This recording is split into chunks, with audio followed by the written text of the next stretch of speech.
Yo guys, I've got a spark which I'm going to use to ignite the fire for a brand new deluxe review here on my channel. Now what I have before me is a handful of scanners as well as what I call popcorn pennies, but that being said, there's also some 3D glasses which makes it quite self-explanatory as to what deluxe experience we're going to be going through for today's Jurassic World Dominion review. So with all that being said and done, let's get into the vlogging portion without further ado. Okay, so as you can tell, I finally left the house. Normally the Odeon would just be a straight line from here, but obviously I'm going to make a little bit of a detour to get some penny popcorn wonder from Poundland itself. Man, that's so many P's, but we're gonna get to it. And now it's time for us to officially be approaching Poundland. Managed to find this awesome Jurassic Park merchandise whilst looking for some popcorn. Now that I'm done with Poundland, it's time to head straight through the city centre, and to get there I need to head through this arch, but first things first, I'm just noticing that this here is yet another person with a massive ass camera pointing and shooting things, so that I can relate to. Okay, now we've made it to that city centre I was alluding to earlier, and we could take the long way around, but luckily for me I happen to know a shortcut right down this alley, so we're going to take that and head on over to the Odeon without further ado. Looks like that pigeon just flew in front of the frame right there. Regardless, you can tell it's slightly raining because of the pitter-patter of the rain atop the canal over here, but this is a gorgeous shot all the same. So it's the final leg of our journey to the Odeon here. Once we've headed under the bridge, we're pretty much there. As you can tell, the building itself is behind the trees. It's a very inconveniently placed tree, but we'll be there all the same, and I will see you inside that Odeon. Massive Dominion poster. It's almost like I'm seeing this again today, and I'm looking forward to what the 3D might be offering. But regardless, there is a foyer, but more interesting yet is the fact that a dinosaur is getting a latte in his mouth. Well, I'm in front of the poster of a much better film, but that being said, what we're going to do now is flash back to my initial reactions to Jurassic World Dominion when I went to go and see it on Friday with Luke, so let's get to that now, shall we? Flashback. So I decided to come up close and personal with the Odeon right here. Now you'll notice the weather has changed ever so slightly because I did go and see a film, Bob's Burgers, a surprisingly fun animated comedy. I've not even seen the series yet, so the amount of fun I had with it was, again, a surprise. But I definitely recommend it. Very fresh animated film, not the same as you'd usually find, but regardless, I've currently changed my focus to the Brayford, as me and Luke are going to be meeting up here tomorrow morning to check out Jurassic World Dominion, as Friday is its release date, so I will see you tomorrow morning for that.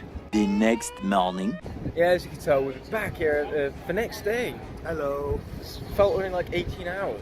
Is that right? Maybe that's because that's exactly what it's been. Regardless, with the briefing behind us, that makes it pretty clear what's in front of us. Yes, it does. It's going to be glorious. So you're excited? Yes. So yeah, we're checking out Jurassic World Dominion today, and are you a fan of this franchise here, Luke?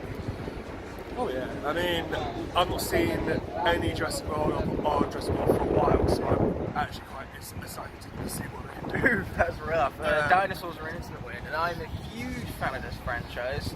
Love the first Jurassic Park, best dinosaur film ever made by miles. As long as this Raptors film happy. But unfortunately for the series, since the first one, it's kind of been a bit of a miss, hasn't it? Yeah. It's had its hits here and there. The second one wasn't too bad, and Jurassic World was fun, but incredibly dumb, and that's what I'm kind of hoping for this one. Yeah. So without further ado, let's get to it. Yeah. So we've just gotten out from what is probably my most disappointing film of the year so far. But what did you think? It was a rough one, wasn't it? Yeah, I mean, like, sure, the action scenes were cool, but... That was the thing, why can't we just get more of those? It didn't really feel like a very conclusive chapter because it was just focusing on the wrong things throughout the entire runtime. This is a film about dinosaurs and we spent half a runtime with fucking lotuses. What was that? Like, to me, it seems to be focusing more on the corporation.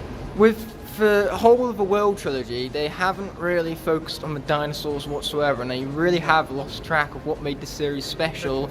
And it's funny how they go with so much nostalgia bait for this one, and yet it's basically like a genetic corruption espionage type film with Jurassic Park characters in it. They basically just did the same thing, like, oh yeah, a sanctuary for all dinosaurs, and one other thing, saving crops from being eaten. I fucking love the nostalgia there. I got some good laughs from it all, and say, nice nostalgia. There were definitely moments, but as a film overall, as a whole, no. Strongly disappointed, and there's not much that's going to change that now I've seen it. Unfortunately. Could be less disappointed had I not seen it yet, but unfortunately I live in a world where this film kind of sucks. I agree. And yet somehow it's still better than the second Jurassic World. Oh yeah, because the second one was awful. Yeah, that's not much praise, I'm afraid. Now let's get out of here. At the bare minimum, in the Odeon here, we have a nice angle. End of flashback. Time for us to move on to the review with Ghost of Tsushima gameplay in the background. I've left this review for several months so I could wait to get my hands on the extended edition Blu-ray. Now, this deluxe review can look into both the 3D effects of the film as well as the extra 15 minutes of footage you get from the extended cut. I must admit, the coolest part of this film is the Blu-ray collector's sleeve. The black and gold have such a sharp colour contrast and it really makes the Blu-ray stand out amongst my collection as it gives this prestigious feeling to the Blu-ray, since gold always has that sort of enriching feeling to it.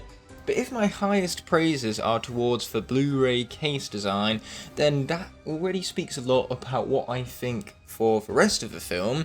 Now, if you're looking for a film about giant lotuses eating up crops and putting the world's food supply into jeopardy, then this is clearly the perfect movie for you, but I've warned did not come for that.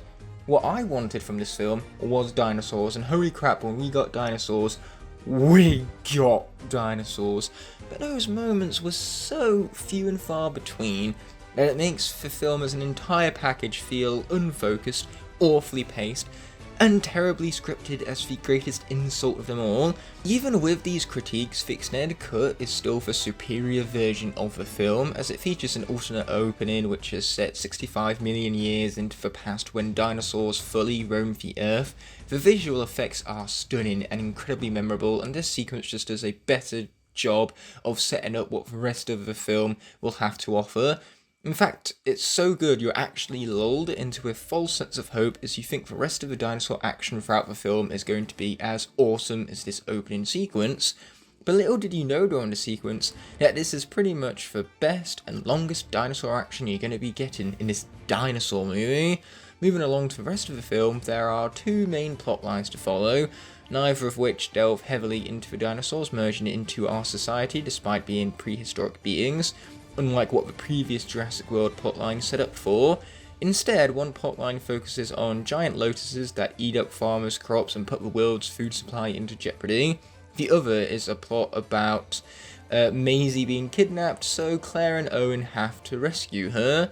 Eventually, these plotlines converge at the dinosaur sanctuary built by Biosin, and that is the company responsible for the giant lotuses because of their experimentation with the genetics behind the locust swarms. And they're responsible for kidnapping Maisie as she's a perfect clone of Dr. Charlotte Lockwood, just without the genetic disorder she died from. Henry Wu needs her and the baby raptor created asexually from Blue, as their genetic makeup might give Henry Wu the scientific data he needs to create a pathogen that will halt the locust outbreak.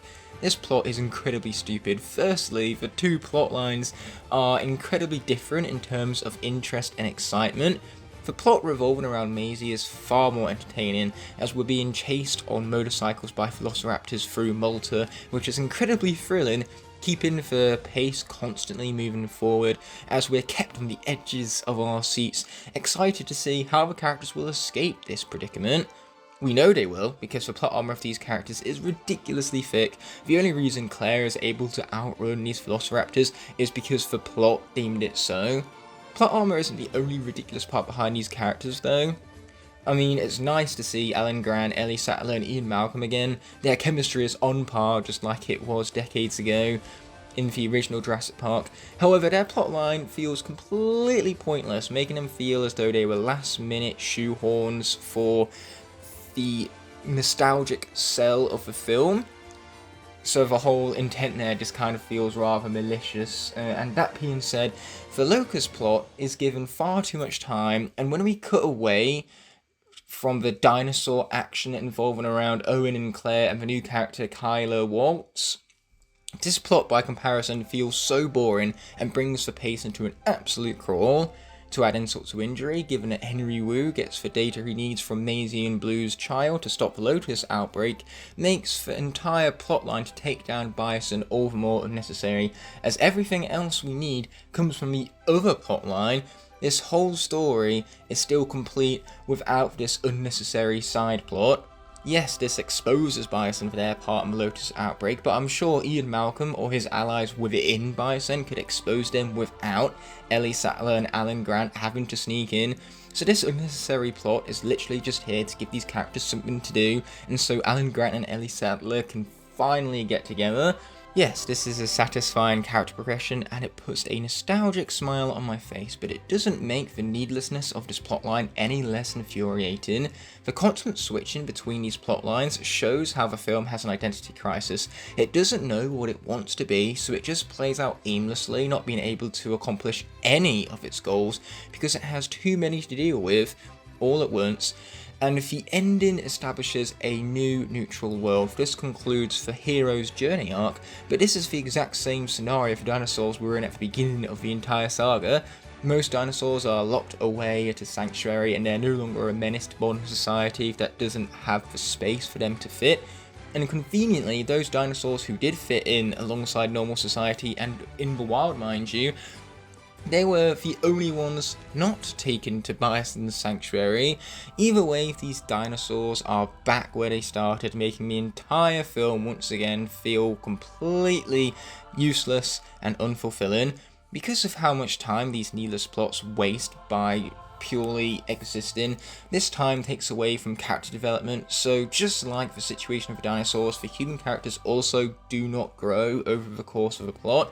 With the exception of Maisie and the relationship between Alan and Ellie, none of these characters grow over the course of these films, even though we aren't visually shown the growth of Maisie's character for being someone who wants to find herself throughout the course of the film. Once she finds it, she never actually expresses it. Kayla does go through an arc of her own, learning to be more selfless and involved in voluntary work for the good of others, but this arc is concluded when she helps Owen and Claire 5 minutes after she's introduced. For this arc to work, we needed to know more of her character while she was flawed.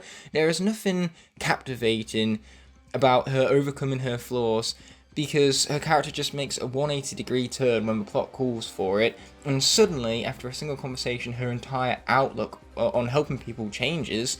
This is just janky, to be fair with you all. And because it seems as though it's a decision taken out of left field, it really does take you off guard and it makes the character feel less human for it. At the end of the day, when characters go through growth, they need some sort of resistance to that growth, and we never get any of that through her arc. And the worst arc of them all is Henry Wu's, which is off-screen entirely. In the previous films, he seemed to be motivated by money and power, with the swarms of genetically modified locusts being suddenly introduced into the world's food supply. He feels bad about it for some reason, despite the fact that they give him everything he has been yearning for in the past few films. This character arc feels like it came out of nowhere, it had no build-up. As such, we're left confused by it rather than rooting for it. So we can't root for the character arcs we have as they are concluded too soon and they feel unbelievable because they're so sudden. With characters not being given a reason to change, it makes the characters feel unrealistic to us. As such, we lose all immersion within this world because our suspension of disbelief is broken. Another thing the ridiculously thick plot armor of these characters does. So even if there are only a few dinosaur sequences, with the small amount we do have, is there at least quality over quantity? I can confirm that there certainly is. The extended cut makes the transition between scenes feel smoother, and it gives the narrative a slightly better flow, even though the fundamental problems still stand. But these dinosaur sequences have excellent choreography as the tension really builds when we see those dinosaurs confront our human characters.